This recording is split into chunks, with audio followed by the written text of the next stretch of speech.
इंदापूर विभागातील वारक ही आदिवासी वाडी मुंबई गोवा हायवेपासून 7 ते 8 किलोमीटर अशी दुर्गम भागात वसलेली असून या आदिवासी वाडीमध्ये एकूण 150 घरांचा उंबरठा असून 250 मतदार आहेत।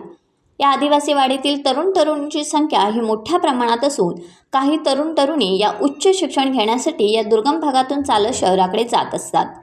ही वारक आदिवासी वाडी गेल्या अनेक वर्षांपासून एक निष्ठेने 20 वर्षे राष्ट्रवादी काँग्रेस पक्षाचे काम करत असून खासदार सुनील तटकरे, नामदार अदितीताई तटकरे यांच्या पाठीशी ठामपणे प्रत्येक येणाऱ्या निवडणुकीत एक निष्ठेने काम करत आहे।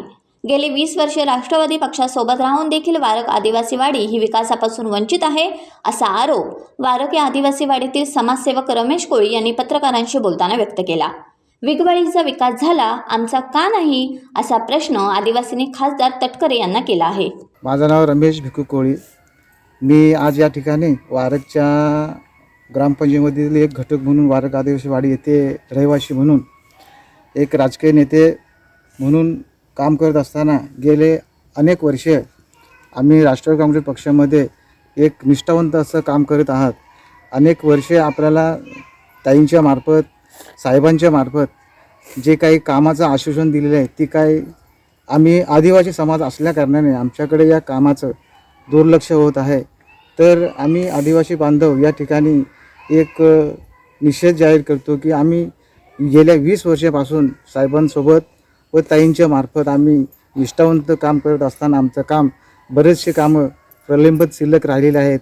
आत्तापर्यंत ग्रुप ग्रामपंचायत वारक या हद्दीमधील विगवली, वारक, कुशेडा ह्यांच्या गावात संपूर्ण काम आज डांबरीकरण होत झालेलं आहे।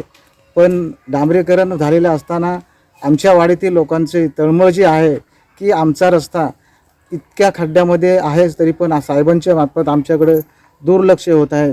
आम्ही या ठिकाणी कुठल्या मार्फत टीका टिप्पणी करत नाही, आम्ही कुठल्या पक्षात जात नाही, पण ही बाहेर देण्याचं कारण एकच आहे की आम्ही किती वर्ष खड्ड्यात जायचं।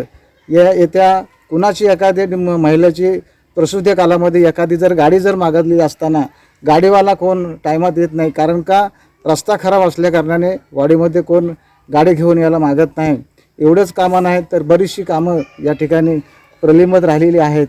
तर साहेबांना आणि ताईंना विनंती करतो की आम्हाला काय कुणावर टीका टिप्पणी न करता आम्ही कुठल्या पक्षात जात नाही, पण आम्ही एवढंच सांगू इच्छितो की शिल्लक राहिलेली कामं किंवा होणारी कामं आमची अजिबात होत नाही। ताईने आपल्याला 2 वर्षापूर्वी 30 लाखाचं पत्र देतो, काही कारणास्तव ते आणि अजूनपर्यंत आमच्याकडे दुर्लक्ष केलेलं आहे। तर आमच्या गावाचे आणि वाडीच्या लोकांची अपेक्षा हीच आहे की येणाऱ्या इलेक्शनच्या मार्फत की आम्ही मतदानाला बहिष्कार टाकण्याचा विचार ह्या लोकांनी केलेला आहे। कारण का आमच्याकडे जे मतदान होतं हा एकनिष्ठ आणि साहेबांच्या मार्फत मतदान आमचा बूथ साहेबांना कधीही कमी पडलेला नाही। त्याच्यामुळे आम्ही निर्णय घेतलेला आहे वाडीच्या महिलांनी, आमच्या पुरुष बांधवांनी की येणारा मतदान आहे हा मतदान आम्ही कुठल्याही माणसाला न देता आम्ही घरी बसून राहू पण मतदान करणार। माझं नाव हिरा गोपाळ जाधव, आदिवासी वाडी वारक आदिवासी वाडीवर ना मी बोलतोय। आमचा तुम्ही मतदान आल्यानंतर तुम्ही सगळं जमून येता आमच्या वाडीवर आणि आमचा हा मतदान आला का सगळं ह्याला 10 रुपये द्या, त्याला 25 रुपये द्या, ह्याला 20 रुपये द्या। मतदानला बोलताना हा रस्ता कोण करील? आम्ही करायचा हा रस्ता। पाणी एकतर नाही म्हणा पियाला, एकतर माणगाव इंदापूरला गेल्यानंतर माणगावशी रिक्षावाला म्हणतात 400 रुपये दे तुझ्या वाडीवर जायला, इंदापूरशी 300 रुपये मागतात। आम्ही असलं तर द्यायचं, नसलं तर कुठलं द्यायचं? आमच्याकडे का कामधंदा आहे तर आम्ही द्यायचं तुम्हाला? आणि मतदान आला का धावत येता तुम्ही मतं घ्यायला, होय पाण्याचा नाही ठिंबा पियाला का नाही, रोडला खडी निघाले का खरडं पडलं ते कोण करायचा? ते उद्याचे उद्या आणून द्या म्हणा। इतर रस्ता त्या वरच्या टोकापासनं खालच्या टोकापासनं गल्यात ना आणि मताला येताव ते तर आम्ही मता देऊ, नाही तर मतालाही देत नाही। हो रानात जाऊन बसू, नाही तर तुमच्या सामने जाऊ बाजारात बसायला। का रस्ता हा आपला तिकडे अर्ध्यासच करते, रस्ता आहेच नाही? रस्ता बोलला आहेच नाही? रस्ता आहे, पाणी येतो का? पाणी पाणी वेळेवर 2 दिवशी 3 दिवशी असं येतं. हो काय? हो, पाणी वेळेवर पण कुठं भेटत नाही ना.